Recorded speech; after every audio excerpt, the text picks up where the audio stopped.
Record తీసుకున్నాను తర్వాత. ఈరోజు మనందరికీ తెలిసిందే జూలై 8 మన మహానేత వైఎస్ రాజశేఖర రెడ్డి గారి పుట్టినరోజు. ఈ పుట్టినరోజు అనేది మనం ఎందుకు జరుపుకుంటున్నాం అంటే మనందరూ ఇక్కడ ఉన్న వాళ్ళలో చాలా మంది కూడా ఫీజు రియంబర్స్మెంట్ కానీ ఆయన పెట్టిన సంక్షేమ పథకాల ద్వారా ఎంతో వరకు లబ్ధి చేరి ఉన్నాము. ముఖ్యంగా మనందరం విద్యార్థి దశలో ఉన్నప్పుడు మనం బీటెక్ చదువుతున్నప్పుడు కానీ ఆయన పెట్టిన ఫీజు రియంబర్స్మెంట్ ద్వారా మనందరం చదువుకొని ఈరోజు బీటెక్ కానీ లేకపోతే ఎంసీఏ కానీ ఇలాంటి ఉన్నత చదువుకొని ఈరోజు ఒక పెద్ద ఎంఎన్సీ కంపెనీలో మల్టీనేషనల్ కంపెనీలో మనందరం స్థిరపడ్డామంటే అది వైఎస్ రాజశేఖర రెడ్డి గారి యొక్క చలువే. కాబట్టి ఆయన్ని మనం తలుచుకుంటే ఈరోజు ఆయన యొక్క జన్మదినం అనేది చేసుకోవడం జరుగుతుంది. సో ఆయన మనకి ఈరోజు ఒక ఫీజు రియంబర్స్మెంట్ అనే కాదు, ఆ రోజుల్లో ప్రతి ఒక్క మన పేదవాడు అనేది బాధపడి ఏదైనా హాస్పిటల్కి వెళ్ళాలంటే కార్పొరేట్ హాస్పిటల్కి వెళ్ళాలంటే చాలా లక్షలతో కూడుకున్న పని.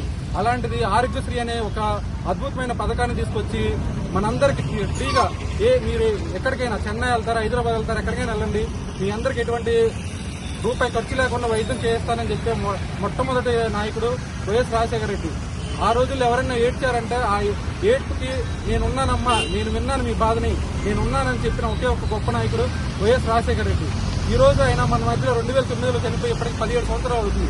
అయినా కానీ ప్రతి ఒక్కరు ఈ మన తెలుగు రాష్ట్రాల్లో ఉన్న ప్రతి ఒక్కరు ఆయన తలుచుకుంటున్నారంటే ఆయన చేసిన సంక్షేమ పథకాలు ఆయన్నే గుర్తు చేసుకుంటున్నాయి.